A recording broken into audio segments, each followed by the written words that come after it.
வணக்கம். ஏன் என்ற கேள்வி விவாத நிகழ்ச்சிக்கு நேர்கள் அனைவரையுமே வரவேற்கிறோம். தமிழ்நாட்டினுடைய அமைச்சரவை இரண்டாவது முறையாக இன்று விரிவாக்கம் செய்யப்பட்டிருக்கிறது. விஜய் தலைமையிலான அரசில் 23 அமைச்சர்கள் இன்று கூடுதலாக பதவியேற்றிருக்கிறார்கள், இணைந்திருக்கிறார்கள். இதில் 2 பேர் காங்கிரஸ் கட்சியை சேர்ந்த சட்டமன்ற உறுப்பினர்கள். ஒருவர் கிள்ளியூர் சட்டமன்ற தொகுதியை சேர்ந்தவர், மற்றொருவர் வேலூரை சேர்ந்த சட்டமன்ற தொகுதியை சேர்ந்தவர். 2 பேர் இன்று கூடுதலாக இணைந்திருக்கிறார்கள். ஒட்டுமொத்தமாக 33 அமைச்சர்கள் தமிழக அமைச்சரவையில் இடம்பெற்றிருக்கிறார்கள். நீண்ட காலங்களுக்கு பிறகு தமிழ்நாடு அமைச்சரவையில் கூட்டணி அரசாக அமைந்திருக்கிறது தாவேகா அரசு. தாவேகா அரசுக்கு முன்பாக இருக்கக்கூடிய பெரும் சவால்களும் கேள்விகளையும் எப்படி சமாளிக்கப் போகிறார்கள்? இதற்கு முன்பு தமிழ்நாட்டை ஆட்சி செய்த ஆட்சியாளர்கள் ஒரே கட்சியாக ஒன்றிணைந்து செயல்பட்ட நிலையில் கூட்டணி அரசாக இருக்கக்கூடிய தாவேகா எப்படி எதிர்ப்புகளை எல்லாம் சமாளிக்கப் போகிறது? அதே நேரத்தில் ஒருமித்த கருத்தோடு எப்படியெல்லாம் செயல்பட போகிறார்கள்? அரசியல் ரீதியிலான தாக்கங்களை எப்படி சமாளிக்கப் போகிறார்கள் என்ற பல கேள்விகள் இருக்கிறது. இந்த கேள்விகளோடு தான் இன்றைய ஜெயா பிளஸ் விவாத களமும் பயணிக்க இருக்கிறது. ஜெயா பிளஸ் இன்று விவாதத்திற்கு எடுத்திருக்கூடிய தலைப்பு, தமிழகத்தில் 1952ஆம் ஆண்டுக்கு பிறகு கூட்டணி அரசு என்ற வாக்குறுதியை தமிழக வெற்றி கழகம் நிறைவேற்றியிருக்கிறதா அல்லது ஆட்சியை தக்க வைப்பதற்காகவா என்ற தலைப்பின் கீழ்தான் இன்று விவாதத்தை நகர்த்த இருக்கிறது. முன்னதாக நான் விருந்தினர்களை நேயர்களுக்கு அறிமுகம் செய்து வைத்து விடுகிறேன். காங்கிரஸ் கட்சியின் செய்தி தொடர்பாளர் திருச்சி வேலுச்சாமி மற்றும் பாரதிய ஜனதா கட்சியிலிருந்து திருமதி கஸ்தூரி, உங்கள் இருவரையும் நான் நிகழ்ச்சிக்கு வரவேற்கிறேன். இவர்களோடு நாம் தமிழர் கட்சியிலிருந்து திரு அசோக் குமார் மகிழன் மற்றும் மூத்த பத்திரிகையாளர் திரு பாக்கி, உங்கள் இருவரையும் நான் நிகழ்ச்சிக்கு வரவேற்கிறேன். பாக்கி சார், உங்ககிட்ட இருந்தே தொடங்கலாம் நினைக்கிறேன். தமிழ்நாட்டினுடைய சட்டமன்ற தேர்தல் முடிவுகள் வெளியானதற்கு பிறகிலிருந்து இப்போது வரைக்கும், சட்டமன்ற தேர்தலுக்கு முன்பு இருந்த விஷயங்கள் வேறு, தேர்தல் முடிவுகள் வெளியானதுலேருந்து இப்போ வரைக்கும் அடுத்தடுத்த ஒரு குழப்பங்கள், அடுத்து என்ன நடக்க போகிறது அப்படின்ற ஒரு நிச்சயமற்ற தன்மையாகவே ஒவ்வொரு செய்திகளும் கடந்துகிட்டே இருக்கு. நேற்று கூட விசிகா, ஐயுஎம்எல் இன்றைய அமைச்சரவையில் இடம்பெறுவார்கள் எதிர்பார்க்கப்பட்டது. ஆனால் இறுதி நேரத்தில் இன்னைக்கு காலையில் பட்டியல் வெளியாகும் போது அவர்கள் இல்லை, காங்கிரஸ் மட்டும்தான் அமைச்சரவையில் இடம்பெற்றிருக்கிறார்கள் அப்படின்ற ஒரு புது செய்தி கூட வெளிவருது. ஏதோ ஒரு குழப்பத்தோடையே தாவேகா அரசு ஒவ்வொரு நாளும் கடந்து கொண்டிருக்கிறார்களா இந்த ஆட்சியை நடத்துவதற்காக? ஒவ்வொரு நாளும் ஏதாவது ஒரு குழப்பம் அப்படிங்கிற மாதிரி உங்கள் கருத்து?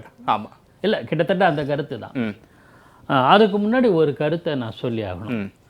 காரணம், இந்த குழப்பம் அல்லது தயக்கம் எது அமையும் அப்படிங்கிறதுக்கு காரணம் 118 பேர் இருந்தால் தான் ஒரு ஆட்சி அமைவதற்கு பலம் வேண்டும்.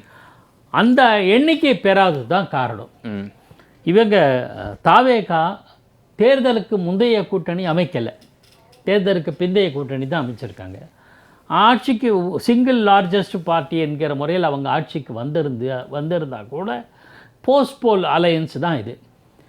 இதுக்கு ஒரு கணிசமான இடங்கள் வேணும் என்கிறதுக்கு தான் அதனால எழுப்படி தவிர வேறு என்ன காரணம்? அதுதான், ஒருவேளை போஸ்ட்போல் அலையன்ஸ் இல்லாமல் தேர்தலுக்கு முந்தைய கூட்டணி காங்கிரஸ் கட்சியோட தாவேகா, ராகுல் காந்தி போன்ற பல தலைவர்கள் விரும்பியது போல உண்மையாகவே அவங்க விரும்பினாங்க, அதே மாதிரி அமைஞ்சிருந்தா ஒருவேளை கணிசமான இடங்கள் பெற்றிருக்கும், அப்சல்யூட் மெஜாரிட்டி கூட்டணி கிடைச்சிருக்கும். அதில் ஒன்றும் மாற்று கருத்தை இருக்க முடியும். இருக்கிற யதார்த்தத்தை யூகத்தின் அடிப்படையில் அரசியல் கள நகர்வுகளை பார்த்து நம்ம முடிவுக்கு வர்றோம். இதுதான் இது அவர் காங்கிரஸ் திமுக கூட்டணியில் நீடித்ததனாலும் திமுகவுடைய தோல்வி காங்கிரஸுக்கும் கணிசமான இடங்கள் கிடைக்க முடியாமல் போச்சு. போன முறை கிடைச்சது கூட இல்லை, அது ஒரு காரணம். ஆனால் போஸ்ட்போல் எல்லாம் தவறு இல்லை. போஸ்ட்போல் ஒரு அரசு நீடிக்க வேண்டும், ஒரு ஸ்திரத்தன்மை வேண்டும் என்பதற்காக சின்ன சின்ன கட்சிகளை சேர்த்துக்கலாம். அதுதான் 1952 முதலமைச்சர் ராஜாஜி தலைமையிலான கட்சிக்கு ஏற்பட்டது. அப்போது கம்யூனிஸ்ட் கட்சிகள் மிகப்பெரிய சக்தியாக இருந்தார்கள். சேலஞ்சு அவங்க அப்போ ஒருங்கிணைந்த சென்னை மாகாணத்தில், சென்னை ராஜதானி என்று அழைக்கப்படும் மெட்ராஸ் ப்ராவின்ஸில் கம்யூனிஸ்ட் கட்சிகள் பலம் பொருந்தி அவர்கள் ஆட்சிக்கு வந்து விடுவார்கள் என்கிற ஒரு தயக்கத்தில், உண்மையாக சொன்ன காங்கிரஸ் கட்சி அதை தவிர்க்கிறதுக்கு தான் ராஜாஜி அமைச்சாங்க. ராஜாஜி அப்போது அரசியலில் தீவிர அரசியலில் இல்லை. காங்கிரஸ் மேலிடம் ராஜாஜி அமைச்சு நீங்கள் சரி கட்டி எதாவது பண்ணுங்க அப்படின்னு சொன்ன பிறகு ராஜாஜி அவர்கள் முதலமைச்சராக பொறுப்பேற்று, அவர் எம்எல்ஏ கூட கொல்லைப்புறத்தில் வந்தார்னு எல்லாம் சொல்லுவாங்க. இப்போ அவர் வந்த பிறகு பாவே மாணிக்க நாயக்கரையும் எஸ்எஸ் ராமசாமி படையாட்சி இழுத்து அவருடைய கட்சி உழவர் உழைப்பாளர் கட்சி ராமசாமி படையாட்சி கட்சி மாணிக்க நாயக்கரனுடைய காமியூனியல் கட்சிகளை இழுத்து பின்னாடி அந்த கட்சிகள் காங்கிரஸ் கட்சியில் ஐக்கியமாயினங்கிறத மறந்துடக்கூடாது. கூட்டணி கட்சி தான். ஆனால் அது மட்டும் இல்லை, சுயேட்சைகள் கணிசமாக இருந்தாங்க. அந்த சுயேட்சைகளும் கம்யூனிஸ்ட்கள் பக்கம் போனால் அப்பவே கம்யூனிஸ்ட் ஆட்சி வந்திருக்கும். அதை தவிர்க்க தான் அந்த சுயேட்சைகளையும் தங்கள் காங்கிரஸ் பக்கம் இழுத்தாரு ராஜாஜி. அதனால தான் அந்த ஆட்சி தக்க வைக்கப்பட்டது. ஆனால் இந்த தேர்தலின் போது தாவேகா காங்கிரஸ் கூட்டணி அமையும், இது தேர்தலுக்கு முன்பே பேசப்பட்டது. ஆனால் ஒரு கட்டத்தில் ஏதோ ஒரு அழுத்தத்தின் காரணமாக காங்கிரஸ் திமுகவோடு கூட்டணி வைத்து விட்டது. திமுகவும் காங்கிரஸும் கூட்டணி உறுதியானதற்கு பிறகும் கூட ஐ திங்க் தூத்துக்குடியில விஜய் பேசும்போது உண்மையான காங்கிரஸ் நம் பக்கம் தான் இருக்கிறது அப்படின்னு சூசகமா ஒரு பதிலை யாருக்கோ சொல்லி அனுப்புகிறார். புறவாசல் வழியா எந்த ஒரு நிலைமையிலும் நாங்கள் நுழைய மாட்டோம் தாவேக்காவோடு அப்படின்னு செல்வ பெருந்தகை மே மாதம் 4ஆம் தேதி நினைக்கிறேன், ஏப்ரல் மாதம் 4ஆம் தேதி நினைக்கிறேன், திமுக அறிவாலயத்தில் நின்று பேசுறாரு. ஆனால் தேர்தல் முடிவுகளுக்கு பிறகு அந்த நிலைமை அப்படியே மாறுகிறது. அப்போ ஏதோ ஒரு அழுத்தத்திலிருந்து விடுபட்டு காங்கிரஸ் சென்று விட வேண்டும் அப்படின்ற ஒரு எண்ணத்தினுடைய பிரதிபலிப்பு தான் இந்த தாவேக்காவோடு இந்த கூட்டணியா, இல்லை அமைச்சரவை வேண்டும் அப்படின்றதுக்கான ஒரு முடிவை காங்கிரஸ் எடுத்துருச்சு? இல்லை, என்னால் இது ரெண்டுத்தையுமே நான் அப்படி பார்க்கல. அதாவது புற அழுத்தமும் கிடையாது, அமைச்சர் பதவி பெறணும், ஒரு அதிகாரம் அப்படியும் இல்லை. காங்கிரஸ்க்கு நீங்கள் ஒரு விஷயம் குறிப்பிட்டீங்க, செல்வ பெருந்தகை அண்ணா அறிவாலயத்திலிருந்து சொன்னார் இல்லையா, அதான் நீங்கள் சொன்னது. அங்கே அப்படி தான் சொல்லுவார். உண்மையான காங்கிரஸ் எனக்கு நண்பர் அண்ணா அறிவாலயத்திலிருந்து சொல்லும் போது ஒரு அழுத்தத்தின் அடிப்படையில் தானே சொல்லியிருக்கணும், இல்லைன்னா உண்மையை பேசியிருக்கலாம்ல. அதுதான் என்ன அழுத்தம் திமுகவோட இருக்கிறதுக்கு பிரஷர், அது செல்வ பெருந்தகை மட்டும்தான் பிரஷர். இப்போ அண்ணன் வேலுசாமி அவர்கள் மறுக்க மாட்டார்னு நினைக்கிறேன். காங்கிரஸில் பல பேர் பெரும்பாலும் காங்கிரஸ் தாவேக்காவோட கூட்டணி போகலாம், forge and alliance with TVK என்கிற எண்ணத்தில் இருந்ததாக நான் புரிந்து கொண்டிருக்கேன். நான் தவறாக இருந்தால் வேலுசாமியை திருத்தலாம், அவர் காங்கிரஸ் கட்சியிலே இயக்கத்தில் இருப்பவர். ஸோ இதுதான் மனநிலை. அதனால தான் கூட தேர்தலில் மனமொத்து வேலை செஞ்சாங்களா இல்லையான்னு தெரியல, நம்ம அதை விட்டுருவோம். இப்போ போஸ்ட்போல் அலையன்ஸில் செட் ஆகிடுச்சு. ஸோ இதுக்கப்புறம் போஸ்ட்போல் அலையன்ஸில் மற்றவங்க வேணால் பேரம் பேசுகிறாங்க, பார்கெயின் பண்ணுறாங்க, மற்ற இது கொள்கை கூட்டணி அது சொல்லலாம். த டே ஒன் திமுகவுடைய கூட்டணியை முறித்து கொண்டு வந்தது காங்கிரஸ் மட்டும்தான். இப்போ அவங்க சொல்றதில்ல நாங்கள் திமுக அணியில் இருக்கோம், ஆனால் விசிகே சொல்லும், ஐயுஎம்எல் சொல்லும், சிபிஐ சொல்லும், சிபிஎம் சொல்லும், அவள் நாங்கள் திமுக கூட்டணியில் இருக்கோம், ஆனால் இங்கே வந்து ஆதரவு கொடுக்குறோம். இது ஒரு இரட்டை நிலைப்பாடு. அது ஒரு குழப்பமானது. அங்கே தான் குழப்பம், இங்கே வந்து அது இல்லை. ரெண்டாவது ஆட்சி ஸ்திரத்தன்மை இருக்க வேண்டும் என்பதற்காகத்தான் பல்வேறு இந்த நிகழ்வுகள் நடக்குது அப்படின்னு புரிஞ்சுக்கிறோம். சரி, ஓகே. திருமதி கஸ்தூரியும் நம்மளோட இணைஞ்சிருக்காங்க, நம்ம அவங்ககிட்டையும் கேட்கலாம். திருமதி மேடம் வணக்கம். இப்போ தமிழ்நாட்டில் தாவேக்கா அமைச்சரவை இன்று 2வது முறையாக பதவியேற்பு விழா நடந்திருக்கு. வணக்கம். சமீப காலமாக சமூக வலைதளங்களில் உங்களுடைய கணக்குகளில் கூட விஜய்க்கு ஆதரவான சில கருத்துக்களை எல்லாம் எங்களால் பார்க்க முடியுது. ஒரு விஜயினுடைய ரசிகையா இந்த அமைச்சரவையை எப்படி பார்க்குறீங்க? இல்ல விஜயோட ரசிகை வேற ஒரு நடிகரோட ரசிகை அப்படிங்கறதெல்லாம் வந்து ஒரு மெச்சூரான ஒரு அணுகுமுறையா இருக்காது. இன்றைக்கு தமிழகத்தில் மிக இருப்பதில் மக்களின் மிகப்பெரிய ஆதரவை பெற்ற தனி பெரும் கட்சியாக தாவேகா உருவாகி இருக்கிறது. அதன் தலைவர் விஜய் அவர்கள் முதலமைச்சராக இன்று ஆல்மோஸ்ட் 2 வீக்ஸா வந்து அவர் முதலமைச்சரா தன்னுடைய செயல்பாடுகளை வெளிப்படுத்திக் கொண்டிருக்கிறார். அதற்கான ஒரு கமெண்ட்ஸை தான் நம்ம இங்க வைக்க முடியும். விஜய் ரசிகையா இருக்கிறேன் அப்படின்னு சொன்னா அது வந்து படம், சினிமா, அவருடைய டான்ஸ், டயலாக் டெலிவரி அப்படி அது கிடையாதுங்க. இது வந்து பர்ஃபார்மன்ஸும் கிடையாது, இது சினிமாவும் கிடையாது, இது ரியல் லைஃப். எதிர்கட்சி தலைவர் சொன்ன மாதிரி இது ரீல்ஸ் கிடையாது, இது ரியல்லையுமே வந்து அவருடைய டீம், ஒரு புது டீம்.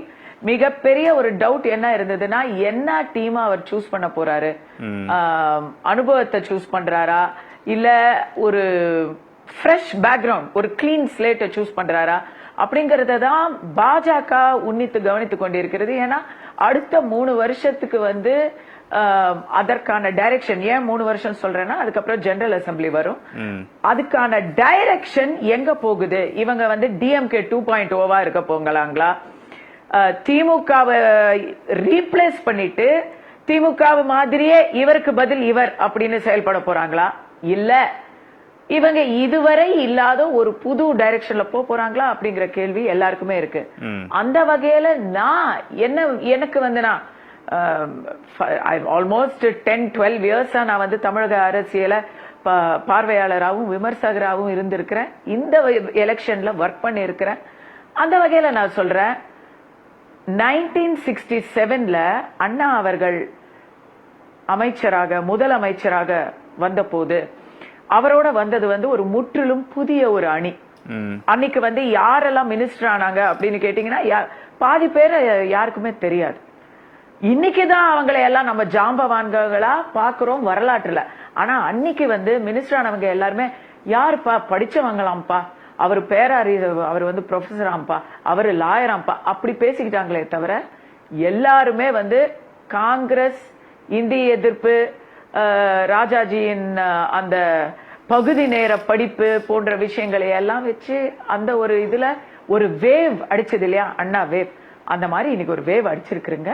இன்னைக்கு வந்து பதவி ஏற்றுக்கொண்டிருக்கக்கூடிய அமைச்சர்கள் அனைவரையும் பார்க்கும் பொழுது ஃபர்ஸ்ட் மிகவும் இளமையான ஒரு டீம், அதை நம்ம பாராட்டுறோம். Something new, what they are going to bring to the table. பழைய கஞ்சியே கொடுக்காம புதிதாய் இவர்கள் என்ன உலகம் படைக்க போகிறார்கள் அப்படிங்கிற ஒரு கியூரியாசிட்டி தமிழகத்துல எல்லாருக்குமே மக்களுக்கு இருக்கு. நம்பர் 1. அண்ட் நம்பர் 2, ரெப்ரசன்டேஷனை பொறுத்த வரைக்கும் எனக்கு பிளஸும் இருக்கு மைனஸும் இருக்குங்க.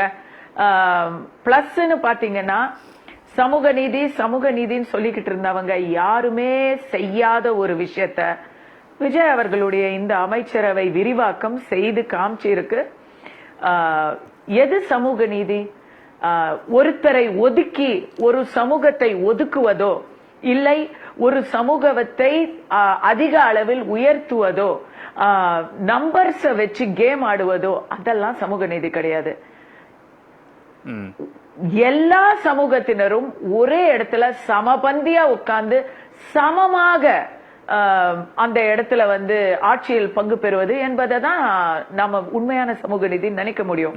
அந்த வகையில இன்னைக்கு ஒரு பக்கம் 2 பிராமின் மினிஸ்டர்ஸ் இருக்கிறாங்க, இன்னொரு பக்கம் 7 ஷெட்யூல்டு மினிஸ்டர்ஸ் இருக்கிறாங்க, இன்னொரு பக்கம் பாத்தீங்கன்னா ஓபிசி ரெப்ரசன்டேஷன் பெர்ஃபெக்டா இருக்கு, 4 பெண்கள். இது ஒரு ஹிஸ்டாரிக்கல் ஃபர்ஸ்ட். அம்மா புரட்சி தலைவி ஜெயலலிதா இருந்தப்போ அவங்களே வந்து 10 பெண்களுக்கு சமம், 100 பெண்களுக்கு சமம், 1000 பெண்களுக்கு சமம். அது நம்ம கம்பேர் பண்ண முடியாது. பட் இவருடைய இதுல 4 பெண்கள்ங்கிறத ஒரு பெண்ணா நான் கண்டிப்பா வரவேற்கிறேன். சமூக நீதி இல்ல, தமிழக அமைச்சரவையில விஜய் அவர்கள் சமூக நீதியை நிலைநாட்டி இருக்கிறார் அப்படின்னு திருமதி கஸ்தூரி சொல்றாங்க. என்னோட கேள்வி என்ன அப்படின்னா 19 டிஸ்ட்ரிக்ட்ஸ் வந்து ஆளே இல்ல, ஏன் இல்ல அப்படிங்கிற கேள்வி நமக்கு வருது. சோ இதெல்லாம் வந்து போக போக உடனடியா ஆஹா ஓஹோ அப்படின்னு நம்ம சொல்லல, ஊக்கப்படுத்துறோம். ஏன்னா புதிய ஒரு முயற்சிங்கிறதுக்காக நம்ம we are supporting. பட் என்னோட ஒரே ஒரு கேள்வி மட்டும் கேட்டுறேன். இப்போ சமூக நீதியான ஒரு அமைச்சரவையாக தாவேக அரசு அமைச்சரவை இருக்கிறது அப்படின்னு சொல்லி கஸ்தூரி சொல்றாங்க. காத்துக்கிட்டு இருக்காங்கங்கறத நான் ரொம்ப ரொம்ப கேவலமா பாக்குறேங்க. அத ஒரு ரொம்ப தவறான ஒரு முடிவான அணுகுமுறையா பாக்குறேன். எதுக்காக நீங்க காத்துக்கிட்டு இருக்கீங்க? யாருக்காக காத்துக்கிட்டு இருக்கீங்க? அப்ப என்ன அவங்களுக்கு நீங்க அப்படியே போய் அவங்க வாசல்ல வந்து உட்கார்ந்து காவல் காத்து அவங்களை கூட்டிட்டு வர போறீங்களா? எதுக்கு? திரு வேலுச்சாமி, சட்டமன்றத்தில் இன்று 2 காங்கிரஸ் அமைச்சர்கள் நுழைந்து விட்டார்கள். ஆனால் பாரதிய ஜனதா கட்சியை பொறுத்தவரையிலுமே தேர்தலுக்கு பிறகு தாவேகாவுக்கு காங்கிரஸ் ஆதரவு கொடுத்ததற்கு பிறகு பாஜகவுடைய வெளிப்பாடு பெருசாக இல்லை இந்த தமிழ்நாடு அரசியலை பொறுத்தவரையிலுமே. ஆனால் இன்று அமைச்சரவைக்குள் 2 காங்கிரஸ் சட்டமன்ற உறுப்பினர்கள் சென்றதற்கு பிறகு புறவாசல் வழியாக தமிழக சட்டமன்றத்திற்குள்ளும் அமைச்சரவைக்குள்ளும் காங்கிரஸ் நுழைந்து விட்டது அப்படின்னு சொல்லி தமிழிசை சவுந்தரராஜன் ஒரு கடுமையான ஒரு விமர்சனத்தை முன்வைத்திருக்கிறார்கள். வெற்றி பெற்று அவர்கள் உள்ளே சென்று இருக்க வேண்டும், ஆனால் புறவாசல் வழியாக செல்ல முயற்சித்திருக்கிறார்கள், அவர்கள் வெற்றியும் பெற்று விட்டார்கள் அந்த வழியில முயற்சித்து அப்படின்ற ஒரு கடும் குற்றச்சாட்டை முன்வைத்திருக்கிறார்கள். உங்களுடைய பதில்? அவர் கவர்னரா போனது புறவாசல் வழியா போனாரா, நேரா மக்கள் தேர்ந்தெடுத்து போனாரா? யாராவது விவரம் தெரிஞ்சவங்க பேசுவோம், அதை விட்டுருங்க. சரி, பாவம். இன்று வந்து அமரர் ராஜீவ் காந்தியினுடைய நினைவு நாள். அந்த நினைவு நாள் அன்று அவர் வானத்திலிருந்து தமிழ்நாட்டில் நடந்த 2 காரியங்களுக்காக தன்னுடைய ஆசியை வாழ்த்தை வழங்குகிறார் என்றே நான் நினைக்கிறேன். அதில் ஒன்று, தமிழ் ஆண்டுகள் 60 ஆண்டுகள். பராபவ ஆண்டில் காங்கிரஸ் கட்சி தோற்று திமுக ஆட்சியை பிடித்தது. அதே பராபவ ஆண்டு இந்த ஆண்டு காங்கிரஸ் கட்சி அமைச்சரவையில் அமைச்சர்களாக வந்திருக்கிறார்கள். திராவிட இயக்கம் அதில் இல்லை. அதே போல முன்னால கஸ்தூரி அவர்கள் சொன்னார்கள், அது சாதாரணமா சொல்லிட்டாங்க. அமைச்சரவையில் 4 பெண்கள் இருப்பது என்பது இந்த முறை அது பெரிய விஷயம் தான். 4 பேர் இதுக்கு முன்னால எப்போது இல்லை. அதற்கு காரணம் கூட ராஜீவ்காந்தி பெண்களுக்கும் எல்லா மட்டத்திலும் ஆட்சி அதிகாரத்தில் வர வேண்டும் என்பது தொலைநோக்கு பார்வையோடு தான் பஞ்சாயத்து ராஜ் சட்டத்தை கொண்டு வந்தார். அது அவருக்கு இன்று அவருடைய நினைவு நாள் என்று காங்கிரஸ் கட்சி அமைச்சர்கள் வந்திருக்கிறார்கள் என்பதும் 4 பெண் அமைச்சர்கள் அதிலே வந்திருக்கிறார்கள் என்பதும் அவருடைய ஆசி தமிழ்நாட்டு வாக்காளர்களுக்கு இருக்கிறது என்றே நான் நம்புகிறேன். அதனால புறவாசல் நீங்க நம்ம பாக்கி அவர் சொன்னார், பாதி சொல்லி விட்டாரு. நீங்க எப்படி போகுதுன்னு கேட்டா தமிழ்நாடு அரசியல்னா 52 எம்எல்ஏ இல்லாமல் ராஜாஜி முதலமைச்சராக வந்த போது திமுக செய்த விமர்சனம் என்பது கொல்லைப்புற வழியாக வந்த குள்ளுகப்பட்ட. அதே 67 அதை சொன்ன அதே அண்ணாவே எம்எல்ஏ ஆகாமல் எம்எல்சி ஆக புறவாசல் வழியாக வந்த போது கொல்லைப்புற வழியாக வந்த குள்ளுகப்பட்டவர் தான் என்று அவர்கள் சொல்ல. அவர்கள் வரும்போது ஒன்று சொல்வது, வராத போது ஒன்று சொல்வது. இவர்கள் எத்தனையோ இப்ப கூட்டணி ஆட்சி வராதவர்களே இல்ல. இப்ப பாஜக இருக்கிறது. திமுகவுடன் கூட்டணி ஆட்சியில் இருந்திருக்கிறார்கள், அதிமுகவுடன் கூட்டணி ஆட்சியில் இருந்திருக்கிறார்கள். காங்கிரசும் பாஜகவும் மட்டும்தான் இதுவரை கூட்டணி ஆட்சியில் இல்லை. ஆனா இவங்க மட்டும்தான் எதிரெதிராக பேச முடியும். கம்யூனிஸ்டுகள் பேசலாம், மற்றவர்கள் எல்லாம் இருந்திருக்காங்க, இல்லாம இருந்திருக்காங்க. நேற்று வரலும் இல்ல, இன்னைக்கே இல்ல அப்படின்னா மகாராஷ்டிராவுடைய வராதுதான். இதே பிஜேபி ஆட்சியை கொண்டு வர்றதுக்காக ராத்திரி 2 மணிக்கெல்லாம் கவர்னர் வச்சு பதவி பிரமாணம் பண்ணதெல்லாம் பாவம் கவர்னர் வேலையில் இருந்த அந்த அந்த அந்த தங்கச்சிக்கு தெரியாது பாவம். அதனால் அவர்கள் பேசுகிற போது அவர்கள் பேசுவது அவர்களையே பாதிக்கும் என்பதை புரிந்து கொள்ளாமல் பேசுகிறார்கள். என்ன பேசணும் நியாயமா? ஆட்சி மாற்றம் வந்திருக்கிறது என்பதை முதல்ல ஆனஸ்டா ஒத்துக்கணும். 2வது, கடந்த காலத்தில் என்னென்ன தவறுகள் எல்லாம் நடந்ததோ அது நடக்காமல் இருப்பதற்கான என்ன காரியங்கள் செய்கிறார் என்பதை பார்க்கணும். இந்த 2ஐ தான் பார்க்கணும். அதுவும் பெண்ணாக இருக்கக்கூடிய ஒரு பெண்மணி கடந்த 5 ஆண்டு காலங்களில் 2 வயது குழவையிலிருந்து 70 வயது கிழவு வரை பாதிப்பு ஏற்படுகின்ற அளவுக்கு மிக மோசமான சட்டம் ஒழுங்கு இருந்ததே, அதை கண்டு ஒரு பயமும் அச்சமும் வந்து அது நடக்காமல் இருக்க வேண்டும் என்று சொல்லி இருந்தால் அதை நான் பாராட்டலாம். அதையெல்லாம் சொல்லல. இவங்க வந்த உடனே என்ன சொல்லிருக்காங்க? சட்ட ஒழுங்கு பிரச்சனையில் நான் சமரசம் செய்யவே மாட்டேன். என்னுடைய கட்சியை சேர்ந்தவர்கள் தவறு செய்தாலும் அவர்கள் மீது கடுமையான நடவடிக்கை எடுப்பேன். அதை போல மதுபானங்களை கட்டுப்படுத்துவதற்கு முதல் கட்டமாக 711 கடையை மூடி இருக்கிறாங்க. தவறான வழியில விற்பனைக்கு உதவி செய்ததாக ஒரு இன்ஸ்பெக்டர் மீது சஸ்பென்ஷனே பண்ணிருக்காங்க. இதெல்லாம் வெளிப்படையா வந்திருக்கு. இன்று நான் பத்திரிகையில பார்த்தேன், சென்னையில் கஞ்சா அபின் விற்ற கடைகள்ல அத 100க்கும் மேற்பட்ட ஆட்களை பிடிச்சிருக்காங்க ஒரே நாள்ல. திருச்சியில இல்ல வெளிச்சம் சார், இல்ல தமிழக அரசு எடுக்கக்கூடிய நடவடிக்கை அனைத்துமே பாராட்டுக்குரியதான். ஆனா இங்க முன்வைக்கக்கூடிய விமர்சனங்களுக்கான கேள்விகளை நம்ம கடந்து போயிடலாம். இப்ப முன்வைக்கக்கூடிய விமர்சனங்கள், தேர்தலுக்கு முன்பாக திமுகவோடு நாங்கள் கூட்டணி அப்படின்னு சொல்லி ஒரு ராஜ்யசபா சீட்டையும் வாங்கி கொண்ட காங்கிரஸ் மீண்டும் 2 அமைச்சர்களுக்காக கூட்டணியை முறித்து கொண்டு இன்று தாவேகாவோடு சேர்ந்து விட்டார்கள். எந்தெந்த மாநிலங்களெல்லாம் தங்களுக்கு அமைச்சரவையோ அல்லது வேறு எதுவும் கிடைக்குமோ அங்கெல்லாம் அவர்கள் கூட்டணியை மாற்றிக்கொண்டே இருப்பார்கள். இது காங்கிரஸ் கட்சியினுடைய ஒரு நலனாக மாறிவிட்டது அப்படின்ற ஒரு விமர்சனத்தை கட்சிகள் வைக்கிறாங்க. அதற்கான விடை என்ன? அதுதான் என்னுடைய கேள்வி. சொன்னீங்கல்ல, யார் சொன்னாங்களோ அதுக்கு தகுந்த மாதிரி பதில் சொன்னாங்க. கவர்னர் ஆனந்த அந்த அம்மணி சொல்லுச்சா? உங்களை வெடி உலகத்துக்கு எப்படி தெரியும்? காங்கிரஸ் ஒரு கட்சி இல்லைன்னா கன்னியாகுமரி கடற்கரையில ஊசி வாசி வித்துட்டு இருக்க வேண்டிய பொண்ணு நீ. காங்கிரஸ் ஆட்சிக்கு வந்ததுனாலதான் நீ படிக்க முடிஞ்சது, கல்லூரிக்கு போக முடிஞ்சது. ஒரு பெண் மீது இவ்வளவு ஒரு பெண் மீது இப்படியான விமர்சனங்கள் வேண்டாம். அவங்க ஒரு முன்னாள் ஆளுநரும் கூட ஒரு பெண் மீது இவ்வளவு விமர்சனம் வேண்டாம். இப்படி விமர்சனம் பண்ணா இப்படித்தான் பதில் சொல்ல முடியும். இல்ல வேண்டாம், கடுமையான வார்த்தைகள் வேண்டாம், கடுமையான வார்த்தைகள் வேண்டாம் வேண்டாம். அவர்கள் தரம் தாழ்ந்து பேசுவதை கொஞ்சம் கூட நாம வந்து ஒத்துக்க முடியாதுங்க. ஒவ்வொரு தடவையும் நானே சொல்லிட்டேன். ஓகே, என்னத்தான் இருந்தாலும் நீங்க வந்து பேசுறது வந்து உண்மையும் இல்லை, நாகரிகமும் இல்லை.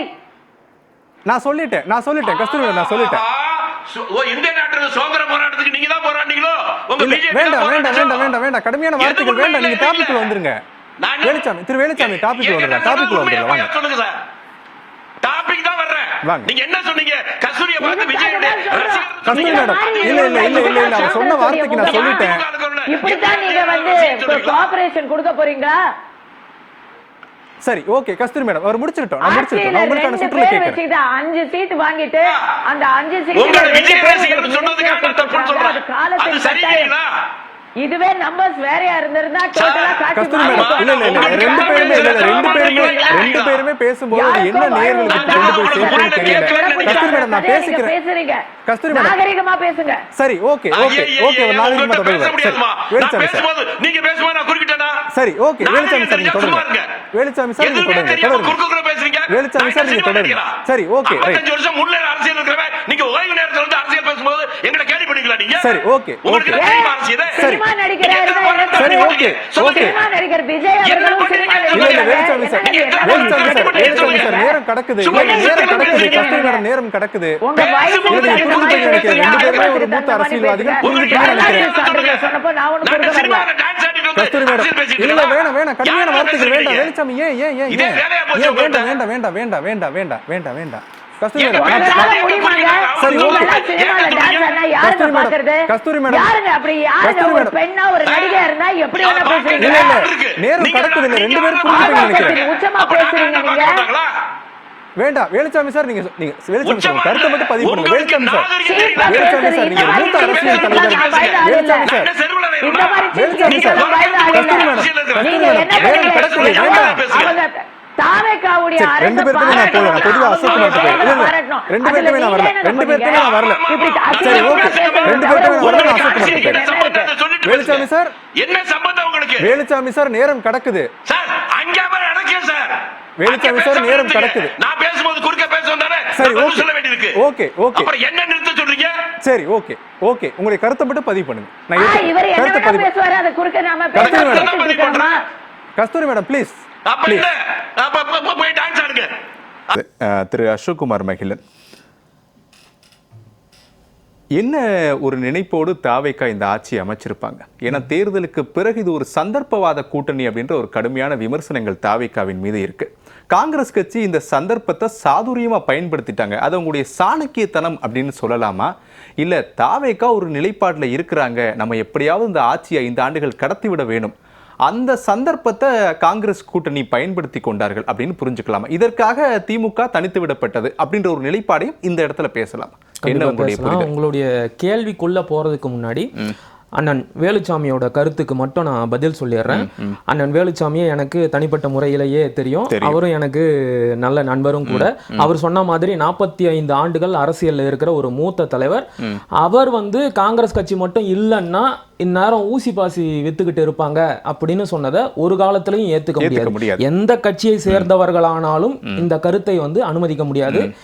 இந்த இடத்துல நான் என்னுடைய கண்டனத்தை பதிவு பண்ணிக்கிறேன். அண்ணா ஒரு நிமிஷம். ராஜாஜி தன்னுடைய ஆட்சி காலகட்டத்தில் குலக்கல்வி திட்டத்தை கொண்டு வந்து வேலுச்சாமி சார் நான் முடிச்சிடுறேன், அதுக்கப்புறம் ஒரு பதில் சொல்லட்டும். ராஜாஜி தன்னுடைய ஆட்சி காலகட்டத்தில் குலக்கல்வி திட்டத்தை கொண்டு வந்து தமிழர்களின் கல்வி முன்னேற்றத்தை தடுக்க பார்த்தவர். அவர் காங்கிரஸ் கட்சியை சேர்ந்தவர் தான். நீட் தேர்விற்கு அடித்தளமிட்டு தமிழர்களோட மருத்துவ கனவிற்கு முற்றுப்புள்ளி வைக்க நினைத்தது இதே காங்கிரஸ் கட்சி தான். இந்த காங்கிரஸ் கட்சி மட்டும் இல்லைன்னா தமிழர்கள் நாங்க யாரும் படிச்சிருக்க மாட்டோமா, ஊசி பாசி தான் வித்துக்கிட்டு இருப்போமா? இது ஒரு தவறான கருத்து. எல்லா தலைவர்களும் தமிழர்களோட கல்வி முன்னேற்றத்திற்கு பங்களிப்பு செஞ்சிருக்கிறாங்க. டாபிக் உள்ள போலாம், அதை நான் வந்து வேற வழியில வரேன். தமிழகத்துல கூட்டணி ஆட்சி அமையறதுல எந்த ஒரு மாற்று கருத்தும் கிடையாது. அந்த வரலாறு பேசலாம். ஒரு நிமிஷம் இல்ல உங்களுக்கான நேரம் நான் கொடுப்பேன், நீங்க கண்டிப்பா பேசுங்க. நீங்க சொன்னத பாதி சொல்லி மீதி நிறுத்துறீங்களே. 67 ராஜாஜி உங்க சுற்றல பதில் சொல்லுங்க. உங்க சுற்றல பதில் சொல்லுங்க, நான் வந்துறேன். இல்ல வர வேலுச்சாமி சார், நீங்க ஒரு மூத்த அரசியல் தலைவர், நீங்க உண்மையிலேயே புரிஞ்சுக்குவீங்கன்னு நினைக்கிறேன். ஒவ்வொருத்தவங்களுக்கும் ஒரு நேரம் கொடுக்கப்படுது, உங்களுக்கான நேரத்தை நான் கொடுக்கிறேன். கட்டாயமா நீங்க அப்போ அவங்களுக்கான பதில சொல்லுங்க. சரி, இப்ப தமிழக முன்னாடியே செஞ்சீங்கன்னா நான் குறுக்கிட்டு மாட்டேன். சரி, ஓகே, நான் வரேன். அடுத்து நான் உங்களுக்கு நேரம் கொடுக்கிறேன். நான் வரேன். தமிழகத்துல கூட்டணி ஆட்சி அமைந்ததில் எங்களுக்கும் மகிழ்ச்சி தான். ஆனா அதை யார் கூட சேர்ந்து அமைக்கிறாங்க அப்படிங்கிறது ரொம்ப ரொம்ப முக்கியமான ஒன்று. தாவேகா ஆட்சி அமைப்பதற்கு தங்களுடைய ஆதரவை வழங்கிய விசிக போன்ற மாநில கட்சிகளுக்கு ஆட்சி அதிகாரத்துல பங்கு தர்றதுல எந்த ஒரு மாற்று கருத்தும் கிடையாது. அது வரவேற்கக்கூடிய ஒன்று. ஆனால் இந்திய ஒன்றிய கட்சிகளான காங்கிரஸ், பாஜக போன்ற கட்சிகளுக்கு ஆட்சி அதிகாரத்துல பங்கு தர்றது அப்படிங்கிறது மாநில சுயாட்சியை அதிகமாக வலியுறுத்தக்கூடிய இன்றைய காலகட்டத்திற்கு ஆபத்தான ஒன்று. அது தவறான ஒன்று. நான் படிப்படியா வரேன். இப்ப காங்கிரஸ் கட்சிக்கு ஆட்சி அதிகாரத்துல பங்கு கொடுக்கிறது மாநில சுயாட்சிக்கு எதிரானது மட்டும் கிடையாது, அது தமிழ் இன விரோத போக்கும் கூட. நான் ஒன்னா அடிக்க அதற்கான காரணங்களை சொல்ல முடியும். 1938 தொடங்கி 1965 வரை 3 முறை இந்தியை திணிக்க பார்த்து தமிழ் மொழியை அழிக்க முயற்சித்தவர்கள் காங்கிரஸ்காரர்கள். அந்த இந்தி திணிப்பை எதிர்த்து போராடிய தமிழர்களை, ராணுவத்தை வரவழைத்து 800க்கும் மேற்பட்ட தமிழர்களை சுட்டுக் கொன்றவர்கள் காங்கிரஸ் கட்சியை சேர்ந்தவர்கள். மொழிவாரி மாநில பிரிவினையின் போது தமிழர்களுக்கு சொந்தமான 75,000 சதுர கிலோமீட்டர் பரப்பளவை அண்டை மாநிலங்களுக்கு தாரை வார்த்து கொடுத்தவர்கள் காங்கிரஸ் கட்சியை சேர்ந்தவர்கள். நெருக்கடி நிலை காலகட்டத்தில் பல மாநில உரிமைகளை பொதுப்பட்டியலுக்கு கொண்டு சென்றவர்கள் காங்கிரஸ் கட்சியை சேர்ந்தவர்கள். அசோக் குமார் இத்தனை விஷயங்களை சுட்டி காட்டுறாரு. இந்த விஷயங்கள் எல்லாம் தெரிந்த வாக்காளர்கள் தானே காங்கிரஸ் கட்சிக்கு சட்டமன்ற உறுப்பினர்களை கொடுத்திருக்காங்க. அவங்கள தாவேகா தன்னுடைய கூட்டணியில் சேர்த்துக்கிட்டு 2 அமைச்சரவை கொடுக்கல, என்ன தப்பாயிர போகுது? அனைத்து கட்சிகளுக்கும் ஒரு வாய்ப்பு கொடுக்கும் போது அதுல காங்கிரஸ் கட்சிக்கும் தங்களுடைய ஒரு வாய்ப்பை வழங்குகிறோம், 2 அமைச்சரவை ஒதுக்கீடு செய்கிறோம் அப்படின்னா என்ன தவறு இருக்கு? அதைத்தான் நாங்க எங்களுடைய மக்களுக்கு சொல்லி புரிய வைக்கிறோம். தொடர்ச்சியாக வரலாற்றில் தமிழர்களுக்கும் தமிழர்களின் உரிமைக்கும் எதிராகவே நின்று பழக்கப்பட்ட ஒரு கட்சியான இந்த காங்கிரஸ் கட்சியை புறக்கணியுங்கள், புறந்தள்ளுங்கள் அப்படின்னு தொடர்ந்து நாம் தமிழர் கட்சி வலியுறுத்திக்கிட்டே வந்துகிட்டு இருக்கு. அதனுடைய பலன் தான் தொடர்ந்து தமிழகத்தில் காங்கிரஸ் கட்சி தேஞ்சு ஒண்ணுமில்லாம போய்கிட்டு இருக்கு. அப்படிப்பட்ட சூழல்ல தாவேகா காங்கிரஸ் கட்சிக்கு அமைச்சரவையில் இடம் கொடுத்து மீண்டும் உயிர் கொடுக்க நினைப்பது என்பது மாநில சுயாட்சிக்கு எதிரானது மட்டும் கிடையாது, தமிழ் இனத்திற்கே தாவேகா செய்யும் மிகப்பெரிய துரோகம். காங்கிரஸ் கட்சி ஏற்கனவே தமிழ்நாட்டுல உயிரோட தான் இருக்கிறாங்க. இன்னும் என்ன உயிர்? அவங்க வந்து தனிப்பட்ட செல்வாக்குல உயிரோட கிடையாது. தொடர்ச்சியாக யாரோ ஒரு கூட்டணியுடன் இருந்து கொண்டுதான் அவங்க உயிரோட இருக்கிறாங்க. கடந்த காலத்துல திமுக கூட கூட்டணியில இருந்து உயிரோட இருந்தாங்க. இன்னைக்கு தாவேகா கூட போய் ஆட்சி அதிகாரத்துக்காக ஒட்டிக்கிட்டாங்க. காங்கிரஸ் கட்சிக்கு ஒரு வாக்கு வங்கி இருக்கு, காங்கிரஸ் கட்சிக்கு வாக்காளர்கள் இருக்காங்க. காங்கிரஸ் கட்சிக்கு என்ன வாக்கு வங்கி இருக்கு? வாக்கு வங்கி இருக்கு. என்ன வாக்கு வங்கி இருக்கு? எனக்கு கொஞ்சம் சொல்லுங்க. காங்கிரஸ் கட்சிக்கு தனிப்பட்ட வாக்கு வங்கி எத்தனை அளவு இருக்கு கொஞ்சம் சொல்லுங்க. 2014 நாடாளுமன்ற தேர்தலின் போது காங்கிரஸ் கட்சி திமுக கூட்டணியில இருந்து வெளியேற்றப்பட்டதா வெளியேறினார்களா ஏதோ ஒன்னு இருக்கட்டும். அன்றைய நாடாளுமன்ற தேர்தலின் போது காங்கிரஸ் கட்சி தனித்து தான் போட்டியிட்டது. தமிழ்நாடு முழுக்க காங்கிரஸ் கட்சி வாங்கிய வாக்குகளின் அளவு எவ்வளவு தெரியுமா? வெறும் 5 விழுக்காடு மட்டும்தான். பல தொகுதிகளில் காங்கிரஸ் கட்சிக்கு டெபாசிட்டே போயிருச்சு. இதுதான் தமிழ்நாட்டில் காங்கிரஸ் கட்சியோட நிலை.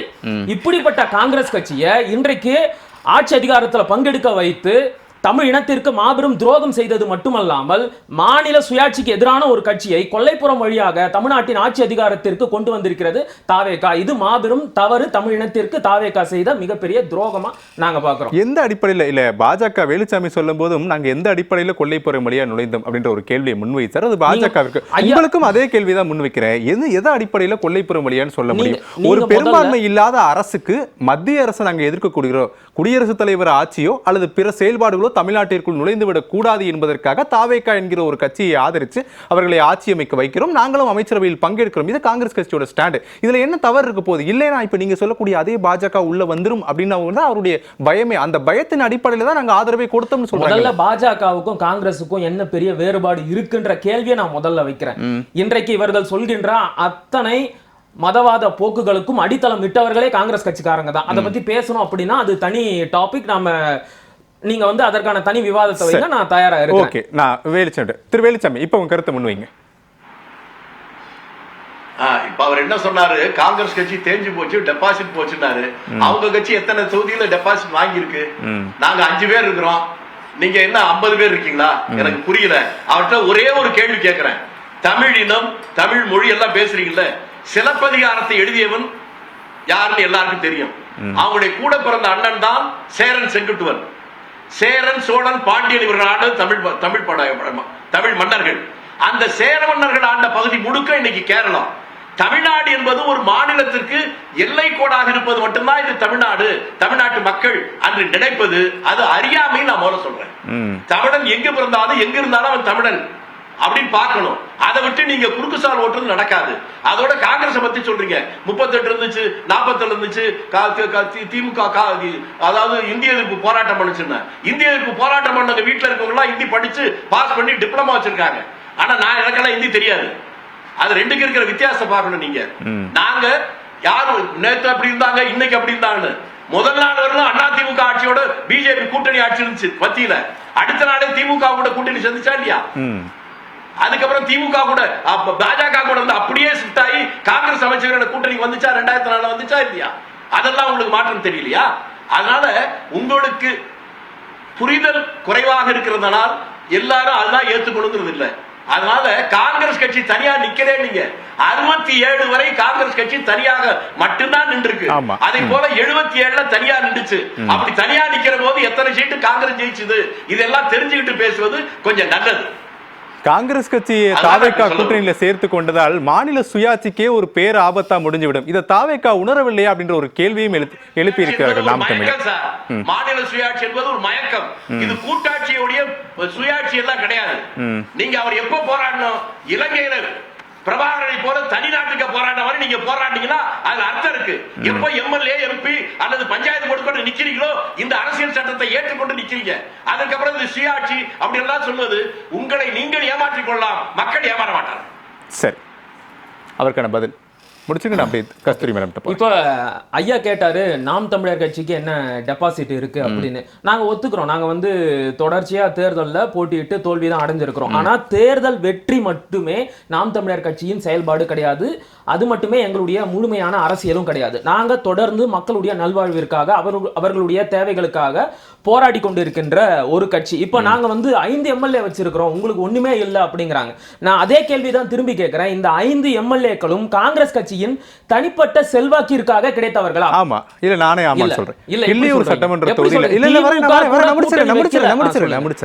கிள்ளியூர் சட்டமன்ற தொகுதி எடுத்துக்கங்க. காங்கிரஸ் கட்சி தான் தொடர் வெற்றி. இது காங்கிரஸ் இருக்கக்கூடிய தனிப்பட்ட செல்வாக்கா இல்ல திமுக கூட்டணிக்கு இருக்கக்கூடிய செல்வாக்கா? தென் மாவட்டங்கள்ல என்றைக்குமே காங்கிரஸ் இல்ல. நீங்க ஏதாச்சும் ஒரு எக்ஸாம்பிள் கேட்டீங்கன்னா அதுக்கு ஒரு எக்ஸாம்பிள் சொல்லிட்டேன். கிள்ளியூர் சட்டமன்ற தொகுதி இப்ப அவரும் அமைச்சராக இருக்கிறார். தொடர் காங்கிரஸ் வெற்றி. அது திமுக உடைய வாக்கு வங்கியா காங்கிரஸோட வாக்கு வங்கியா? நீங்க வந்து 2 பேருடைய வாக்கு வங்கியுமே இருக்கு. ஆனா திமுகவோட துணை இல்லாமல் போயிருந்தால் காங்கிரஸ் கட்சியால இந்த 5 எம்எல்ஏக்களை கூட பெற்றிருக்க முடியாது என்பதுதான் யதார்த்தமான உண்மை. யதார்த்தமான உண்மை. வேணும்னா அடுத்த முறை வேணும்னா இப்போ சரி விடுங்க, அது வந்து யதார்த்தத்திற்கு அப்பாற்பட்டது. பதவியை ராஜினாமா பண்ணிட்டு மறுபடியும் தேர்தலில் போட்டி போட சொல்லுங்க, பாத்துடலாம். அதெல்லாம் தேவையில்லை. அடுத்ததா எங்க இருந்தாலும் தமிழர்கள் தான் அப்படிங்கிறாரு. தேசிய இனம்னா என்ன, அதற்கான வரையறைனா என்ன அப்படின்னு தெரியாதவர் அல்ல அண்ணன் திருச்சி வேலுச்சாமி. அவர்கிட்ட இருந்து இப்படிப்பட்ட ஒரு பதில நான் எதிர்பார்க்கல. இது வந்து தவறான ஒரு முன்னுதாரணம். மலையாளிகள் அவர்களுக்கென்று ஒரு மொழியை உருவாக்கி கொண்டு தனித்த தேசிய இனமாக மாறிவிட்டார்கள். அதன் பிறகு அவர்களை தமிழர்கள் அப்படின்னு சொல்றது தவறு, ஏற்றுக்கொள்ள முடியாத ஒன்று. அடுத்தது அடுத்தது மாநில சுயாட்சி என்பது ஒரு மயக்கம் அப்படிங்கிறாரு. இது வந்து என்ன சொல்றதுனே தெரியல. மாநில சுயாட்சிக்கு காங்கிரஸ் கட்சியினர் எதிரானவர்கள் என்பதற்கு இதை விட சிறந்த எடுத்துக்காட்டு வேற எதுவுமே கிடையாது. இது மயக்கம் அப்படின்னா இத்தனை காலமாக இந்த மாய தோற்றத்தை முன்வைத்துக் கொண்டிருந்த திமுக கட்சியுடன் எதற்காக கூட்டணியில் இருந்தீர்கள்? நீங்க ஒரு மாய தோற்றத்தை முன்வைக்கிறீங்க, மக்களை ஏமாத்துறீங்க. இதை நாங்க ஏத்துக்க மாட்டோம். உங்க கட்சி உங்க கூட்டணியை விட்டு நாங்க அன்னைக்கே மாற்றேன்னு சொல்லிருக்கலாமே. அந்த முடிவை இப்ப எடுத்துட்டாங்கல்ல. தாவேகாவோட கொள்கையில ஒண்ணு மாநில சுயாட்சி. இப்ப மோகனை சொல்ல சொல்லுங்க. தாவேகாவுக்கு மாநில சுயாட்சி ஒரு கொள்கை இருக்கு. தாவேகா கிட்ட போய் சொல்ல சொல்லுங்க. மாநில சுயாட்சி என்பது ஒரு மயக்கம், அதை நாங்க ஏத்துக்கல. நீங்க இந்த கொள்கையை கைவிடுவாங்கன்னா நாங்க எங்களுடைய ஆதரவை பின்வாங்கிக்கோன்னு சொல்ல சொல்லுங்க. நீங்க பிரபாகரன மாதிரி தமிழ்நாட்டுக்கு போராடுங்க, அப்ப உங்களை மதிக்கிறோம். அதையும் செய்ய மாட்டீங்க, இதையும் செய்ய மாட்டீங்க. இளைஞர்களை கெடுக்கிறது மட்டும் தான் வேலையை வச்சிருப்பீங்க. இல்ல வேலுச்சாமி இல்ல அப்படின்னா நீங்க ஆண்மையோட பேசலாம். தனிநாடுக்கும் மாநில சுயாட்சிக்குமான அடிப்படை வேறுபாடே ஐயாவுக்கு தெரியல. அவர்கிட்ட போய் நான் என்னன்னு பேசுறது? நீங்க எங்க தலைவரை பத்தி பேசுறீங்க. தனிநாடு கேட்டு போராட சொல்றீங்க எங்க தலைவர் மாதிரி. அந்த தலைவரோட விடுதலை கனவை பொசுக்கி நாசமாக்கியது ராஜீவ் காந்தி. அந்த ராஜீவ் காந்தியோட நினைவு நாள்ல தாவேகா கட்சி தமிழ்நாட்டிற்கும் தமிழ் இனத்திற்கும் மாபெரும் போராட்டத்தை செஞ்சிருக்கு. சரி, ஓகே ஓகே வேலுச்சாமி, ஓகே போராடுங்க. இல்லன்னா இந்திய அரசியல் சட்டத்தை ஏற்றுக்கொண்டு அதற்கு தகுந்த மாதிரி பேசுங்க. இந்திய அரசியலமைப்பு சட்டத்தை ஏத்துக்கிட்டு அதற்கு உட்பட்ட ஒரு அரசியல் தான் நாங்க இன்னைக்கும் செஞ்சுக்கிட்டு இருக்கிறோம். அதே அரசியல் சட்டத்திற்கு உட்பட்ட மாநில சுயாட்சி தான் நாங்களும் கேட்டுக்கிட்டு இருக்கோம். அந்த மாநில சுயாட்சியை பறித்த காங்கிரஸ் கட்சிக்கு எங்களை எதிர்த்து பேசுவதற்கு எந்த தகுதியும் கிடையாது. ஒண்ணு அதை சொல்லுங்க, இல்லடா இதை சொல்லுங்க, ரெண்டுல ஏதாவது ஒண்ணு சொல்லுங்க, ரெண்டுக்கு நடுவுல இருக்க முடியாது. சரி, ஓகே, நான் கஸ்தூரி மேடம் போயிடுறேன். கஸ்தூரி மேடம், இப்போ காங்கிரஸ் கட்சியுடைய அந்த கூட்டணி தான் இப்போ ஒரு பெரும் கேள்வியாகி இருக்கிறது. இப்போ நீங்க பாரதிய ஜனதா கட்சியில் இருக்கிறீங்க. பாஜகவை பொறுத்தவரையிலுமே தமிழ்நாடு சட்டமன்ற தேர்தல் முடிவுகளுக்கு பிறகு ஒரு அமைதியான சூழல் தான் இருந்துச்சு. எந்த ஒரு தலைவர்களும் பெரிதாக தமிழக அரசியல் சூழல்கள் குறித்து பெரிய அளவில் கருத்து தெரிவிக்கவில்லை. இன்று காங்கிரஸ் கட்சி அமைச்சரவையில் இடம்பெற்றதற்கு பிறகாக தான் பாஜகவுடைய தலைவர்கள் கூட அது குறித்தான விமர்சனங்களை எல்லாம் முன்வைக்க தொடங்கி இருக்கிறார்கள். உண்மையிலேயே திமுகவோடு கூட்டணியில் இருந்தபோது விமர்சிக்கப்பட்ட காங்கிரஸ் இப்போது ஏன் தாவேகாவுடன் கூட்டணி சேர்ந்ததற்கு பிறகும் பெரும் விமர்சனத்திற்கு உள்ளாகிறது? உங்களுடைய பார்வையில, பாஜகவுடைய பார்வையில இது எப்படி இருக்கு? இது என்னங்க கேள்வி? காங்கிரஸ்ங்கிறது இந்தியாவுக்கு ஒரு பிடித்த ஒரு நோய். அந்த நோயை அகற்ற வேண்டும் என்பதுதான் பாஜகவின் கொள்கை. இந்தியாவோட ஒரு பெரும் எதிர்க்கட்சி பாஜக. எப்படி ஆளுங்கட்சி இந்தியாவோட ஒரு பெரும் எதிர்க்கட்சி, அதை எப்படி நம்ம ஒரு நோயின்னு ஒரு அப்படி ஒரு கமெண்ட் கொடுத்துட முடியும்?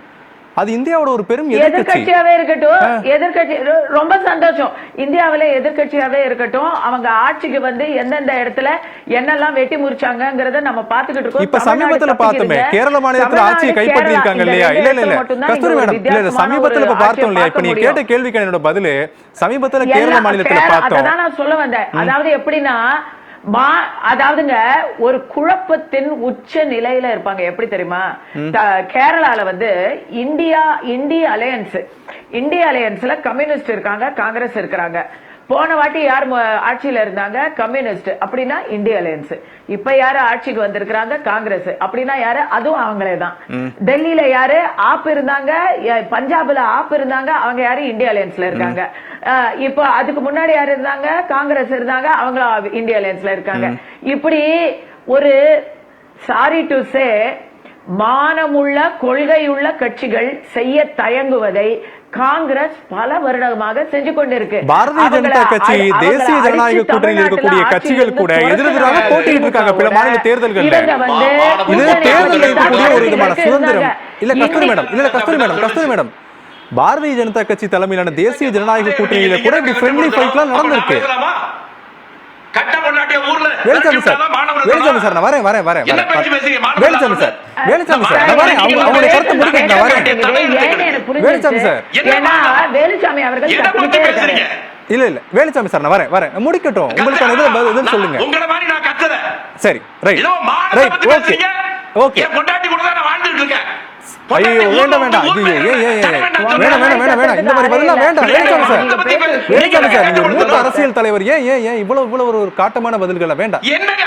சரி, வேண்டாம். சரி, ஓகே, ரைட். நான் சொன்னேன். ரைட், சரி, ஓகே. கஸ்தூரி, தொடருங்க, முடிங்க. இல்ல, நீங்க என்ன கேள்வி கேட்டீங்க சார்? எனக்கு கேட்கல. அவர் கத்துனது தான் கேட்டுச்சு. இல்ல, இப்ப காங்கிரஸ் திமுகவோடு இருந்த போதும் ஒரு சில விமர்சனங்கள் இருந்தது தேர்தலுக்கு முன்பு. தேர்தலுக்கு பிறகு இப்ப தாவேகாவுடன் சென்றதற்கு பிறகும் இன்னொரு விமர்சனம் எழுகிறது. காங்கிரஸ் கட்சியின் மீதான அந்த விமர்சனங்கள் பின்தொடர்ந்துகிட்டே இருக்குது. இதை பாஜக எப்படி அணுகுது அப்படின்றத உங்களுடைய பார்வையிலிருந்து கேட்டேன். அதனுடைய கேள்வியை முதல்ல முன்வைத்தேன். உங்க பதில் சொல்லிட்டு இருந்தீங்க. அவங்க மக்களுடைய அபிமானத்தை எங்கேயுமே பெற்றவர்கள் இல்ல. இன்னைக்கு தமிழ்நாட்டுல பாஜகவுக்கு 3.9% இருக்குன்னா காங்கிரஸுக்கு எவ்வளவு அதிகமா இருக்கு? 4.2% வாங்கி இருக்கிறாங்க. அதுவும் திமுகவுடைய கூட்டணி தயவால. திமுக, விசிக, கம்யூனிஸ்ட், முஸ்லிம், பாரதிய ஜனதா கட்சி ஒன்றும் தமிழ்நாடு சட்டமன்ற தேர்தலில் தனித்து போட்டியிடவில்லையே. அவங்க தனியா நின்றிருந்தா கிள்ளியூர்ல இந்த வாட்டி திமுகவோடு கஸ்தூரி, திமுகவோடு கூட்டணியில் இருந்ததால் காங்கிரஸ் கட்சி ஒரு வாக்கு சதவீதத்தை வைத்திருக்கிறது. சவாரி பண்ணி தான் அவங்க ஆட்சியில எங்கேயுமே இருக்கிறாங்கிறத உண்மை. அதான் யதார்த்தம். இல்ல, இப்ப காங்கிரஸ் அதனாலதான் விமர்சனம் வருது. நேத்து வரைக்கும் விஜய திட்டிவிட்டு இப்ப விஜய் கூடவே போய் நீங்க நிக்கிறீங்களே அப்படிங்கிற கேள்விய காங்கிரஸுக்கு முதல்ல வைக்கிறோம், கம்யூனிஸ்டுக்கு வைக்கிறோம், விசிகாவுக்கு வைக்கிறோம், இந்தியன் யூனியன் முஸ்லிம் லீக்கு வைக்கிறோம், எல்லாருக்கும் வைக்கிறோம். ஆனா அவங்க எல்லாரும் இன்னும் யோசிச்சுக்கிட்டு இருக்கிறாங்க. அவங்க கம்யூனிஸ்ட பொறுத்த வரைக்கும் அவங்க ஆட்சியில அதிகாரத்துல பங்கு கேட்கல. காங்கிரஸ் ஓடோடி வந்து அதை செய்யும் பொழுது இப்ப அவங்க பெருமாடிச்சுக்கிட்டாங்க பாருங்க. வேலுச்சாமி ஐயா பெருமாடிச்சுட்டாரு பாருங்க. எதை வச்சு நீங்க பெருமாடிச்சுக்கிறீங்க? எதை நீங்க உங்க பெருமைன்னு சொல்றீங்க? இந்த அரசின் செயல்பாட்டில் உங்களுக்கு எந்த விதமான பங்கும் கிடையாது. ஏதோ நம்பர் 10 சீட் அவர் குறைஞ்சு போனதுனால உங்களை கூட்டிக்கிட்டு இருக்கிறாரு. உப்புக்கு சப்பானியா வேடிக்கை பார்த்தா நல்லது. அதுதான் எல்லாருக்கும் நல்லது, காங்கிரஸுக்கு நல்லது, தமிழ்நாட்டுக்கு நல்லதுன்னு நான் நினைக்கிறேன். நீங்க எப்படி பேசலாம்? ஆமா, தமிழ்நாட்டுல பாஜகவுக்கு இடம் இல்லைன்னு சொல்றீங்க. ஓகே, பட் இந்தியா முழுக்க பாஜகவுக்கு இடம் இருக்கு. அது இன்னும் தமிழ்நாட்டிலையும் அந்த நிலைமை மாறும். நாளைக்கு வந்து என்ன வேணா மாறலாங்க. இன்னைக்கு ஒரு நாள் நீங்க இன்னொருத்த முதுகு கிடைச்சிச்சுன்னு பெருமை அடிச்சுக்கிறது நல்லாவா இருக்கு? சரி சரி, ஓகே. துப்பாக்கி, நான் கத்திரிக்காய் பொரியல் பத்தி பேசலாம்னு நினைக்கிறேன். இல்ல அது ஏன்னா இங்க தலைப்பு வந்து வேற யாருக்கு மாறிடுச்சு. ஆமா, 3 பேருமே வெவ்வேறு தலைப்புகள் பேசுறதுனால நானும் கொஞ்சம் வித்தியாசம். வேண்டாம், நீங்க வந்துருங்க. நீங்க ஏன்னா நான் கோபத்தை சொல்றேன். இந்த விவாதமே கூட்டணி ஆட்சி 59 ஆண்டுகளுக்கு கழித்து அமைந்திருக்கு. இதனுடைய சாதக பாதங்களை பேசுவோம். அரசியல் மாற்றங்கள் எப்படியெல்லாம் இருக்கும் என்பதை பற்றி பேசினா உருப்படியா இருக்கும். சார், கூட்டணி 2 விதமான கூட்டணி இருக்கு சார். இப்ப பீகார் மாதிரி ஒரு உதாரணத்துக்கு சொல்றேன். அதுல அரசியல்லாம் பேச வேண்டாம், யாரும் குறுக்கிட்டு. என்ன சொல்றேன்னா 50% 50%. இப்ப சிவசேனை, காங்கிரஸ், தேசியவாத காங்கிரஸ், பாஜக, ஐக்கிய ஜனதா தளம், பாஜக, அந்த மாதிரி 50%. ஏன் மாயாவதியும் பாஜகவும் உத்தரப்பிரதேசத்தில் போட்டிட்டு கூட்டணி ஆட்சி அமைச்சாங்க. அந்த மாதிரி இன்னும் 50% சமபலமாக இருக்கிற 2 கட்சிகள் அமைப்பது ஒரு கூட்டணி. ஒரு பெரிய கட்சியினுடைய தலைமையில் அதிகமான இடங்களை பெற்ற ஒரு பெரிய கட்சி தலைமையில் சின்ன சின்ன கட்சிகள் அவர்களுக்கும் அமைச்சரவையில் இடம் தருகிற ஒரு நிலை. இந்த 2த்துக்கும் சில வித்தியாசங்கள் இருக்கு.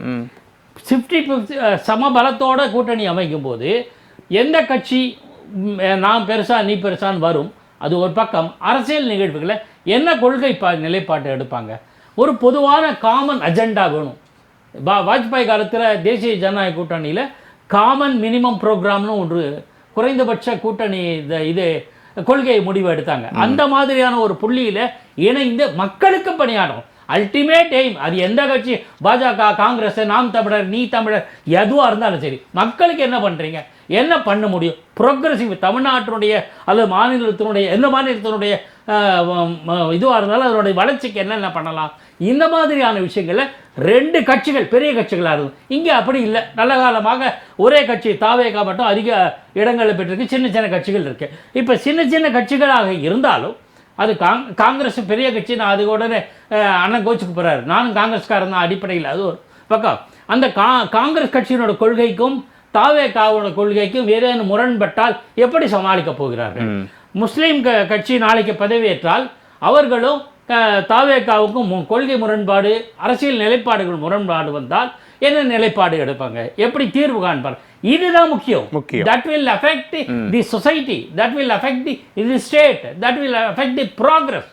அது எந்த அளவுக்கு தாக்கத்தை ஏற்படுத்துது, எந்த அளவுக்கு. இப்போ நான் 1952 எடுத்தோம்னா மூதறிஞர் ராஜாஜி காலத்தில் அந்த 2 கட்சிகளும் சேர்த்தது மட்டுமல்ல, ராமசாமி படையாச்சியரோட கட்சியும் சரி, மாணிக்க நாயக்கரோட கட்சியும் சரி, தேசிய நீரோட்டத்தில் இணைய வைத்தார்கள்.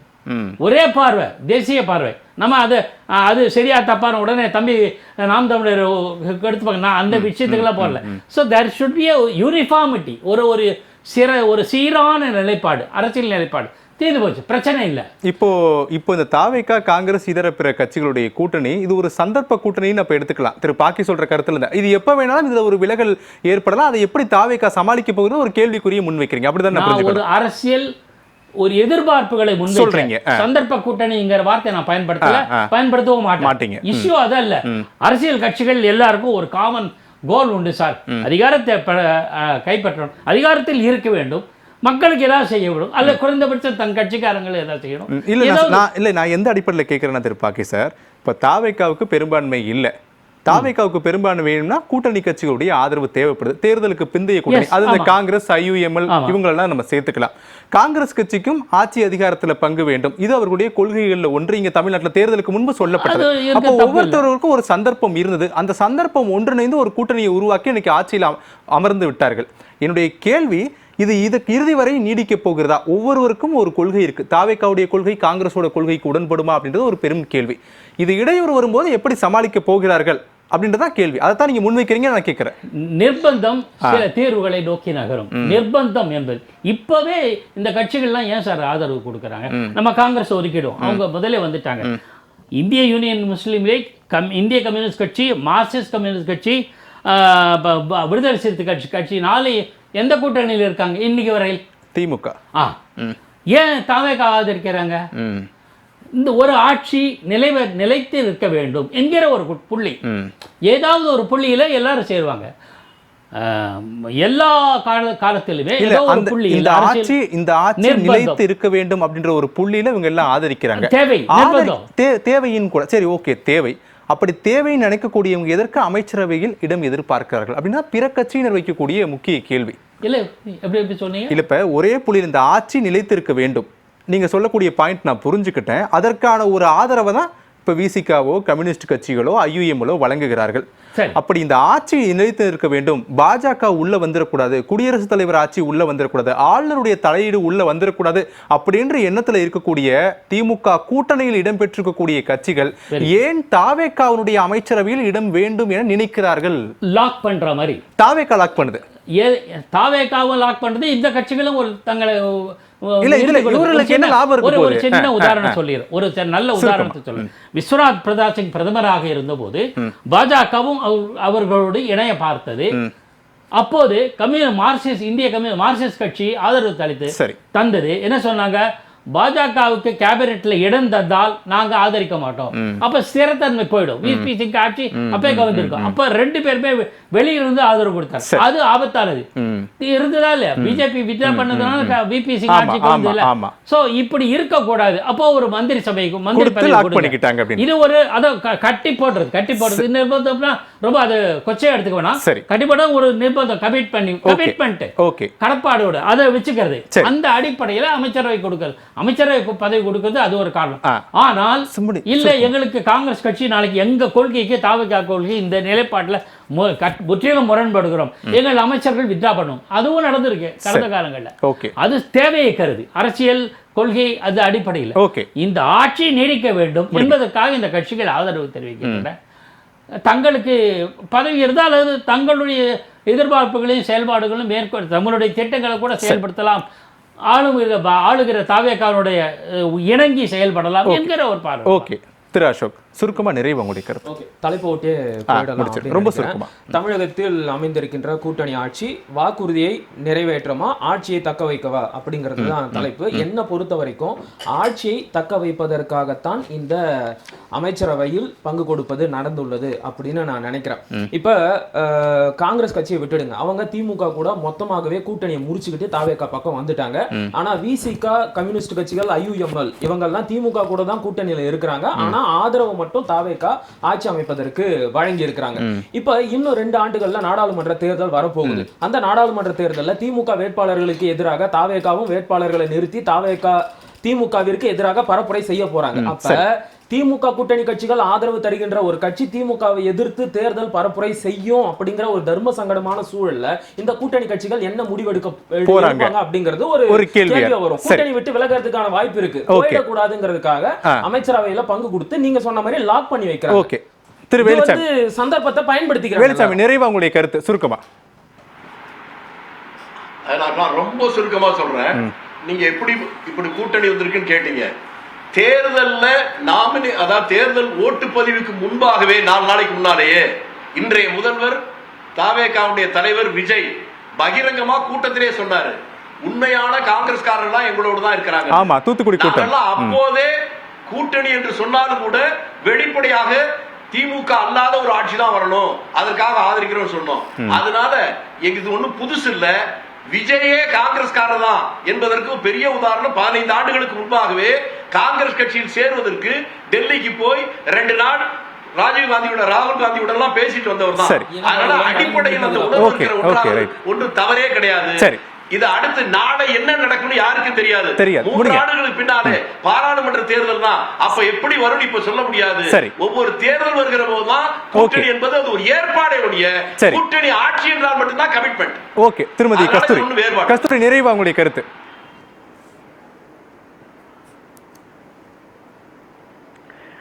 இது கூட்டணி ஆட்சியில் தாவேகா வந்து வாக்குறுதிகளை நிறைவேற்றுமா, ஆட்சியை தக்க வைத்துக் கொள்ளுமா அப்படிங்கிறதுக்கு என்னுடைய பார்வை ஆட்சியை தக்க வைத்துக் கொள்ளும். ஏன்னா இன்னைக்கு ஆதரவு கொடுக்கிற கட்சிகள் பின்வாங்கினா கூட வேறு தரப்புல இருந்து ஆதரவு கிடைக்கும் இந்த ஆட்சிக்கு. அதனால இந்த இப்போதைக்கு எந்த ஒரு தவறும் பண்ணாம இருந்தாலே ஓகேங்கிறது என்னோட கருத்து. ஆனா ஒண்ணு, கூட்டணி இருக்கோ இல்லையோ தனி பெரும்பான்மை பெற்று விஜய் அவர்கள் ஆட்சி அமைச்சிருந்தாலுமே அவர் கொடுத்த வாக்குறுதிகள் எல்லாத்தையும் நிறைவேற்ற முடியாது. அதெல்லாம் நிறைவேற்ற முடியாது. மக்கள் அதை எதிர்பார்க்கிறாங்களாங்கிறத காத்திருந்து பார்ப்போம். சரி, ஓகே. தமிழ்நாட்டினுடைய அமைச்சரவை இன்று 2வது முறையாக விரிவாக்கம் செய்யப்பட்டிருக்கிறது. நாளையும் கூட விசிக, ஐயுஎம்எல் உள்ளிட்ட கட்சிகளுடைய சார்ந்த சட்டமன்ற உறுப்பினர்கள் அமைச்சராக பதவியேற்றுக் கொள்வார்கள் அப்படின்ற தகவல்களும் இருக்கிறது. எனவே நாளை 3வது முறையாகவும் அது விரிவாக்கம் செய்யப்படும். இந்த நிலையில்தான் தாவேகா சந்தர்ப்பவாத கூட்டணியை தமிழ்நாட்டில் அமைத்திருக்கிறது. அவர்களுக்கு உடைய இருக்கக்கூடிய சிக்கல்கள் என்ன, தங்களுடைய ஆட்சியை காப்பாற்றிக் கொள்வதற்கு தாவேகா முயற்சி செய்யும் போது பிற கட்சிகள் அமைச்சரவை என்ற ஒரு இடத்தை நோக்கி நகர்ந்து விட்டார்களா என்பது குறித்து தான் இன்றைய ஜெயா பிளஸினுடைய விவாதம் என்பது நகர்ந்து இருக்கிறது. விவாத நிகழ்ச்சியில் கலந்து கொண்ட 4 விருந்தினர்களுக்கும் நன்றி, நேயர்களுக்கும் நன்றி. மற்றும் ஒரு விவாத நிகழ்ச்சியில் சந்திக்கலாம். நன்றி, வணக்கம்.